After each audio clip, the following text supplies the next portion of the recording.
আসসালামু আলাইকুম গাইস, আমার সাদিকের দোকান। এখান থেকে কেনাকাটা কর সাদিকের দোকানে আসলাম।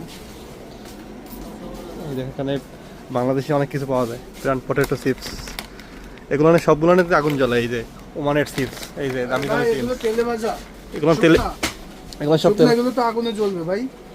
এগুলো সব আগুনে জ্বলে। অনেকে ভিডিও ছাড়ে এই যে আগুনে জ্বলে, এগুলো বুয়া কিন্তু, ঠিক আছে? সব কিছুতেই ক্ষতি আছে, ফরমালিন আছে, কিন্তু যে এই যে এইগুলো ভাই, এই চিপস মানে এগুলো শুকনা, এগুলো শুকনা শুকনা তেলে ভাজা, এগুলো আগুন জ্বলবে ভাই। এই স্বাভাবিক। এই জন্য খাওয়া যাবে না এরকম না, খাইতে হবে। আমি তো এখন এটা নেবো, আমার ফেভারিট চিপস এইটা। আর এইগুলো প্রাণ পটেটো চিপস আমি প্রতিদিন একটা করে খাই, ঠিক আছে? আর এই বাদাম আছে বিভিন্ন, এগুলো এগুলো 5 টাকার দাও। এটা সব কিছু পাওয়া যাচ্ছে। এই আজোয়া খেজুর, ঠিক আছে, মাশাআল্লাহ।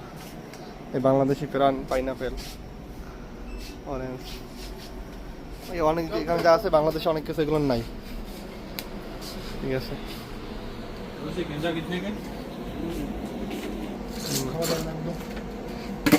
সবই অরিজিনাল এগুলো সব, ঠিক আছে।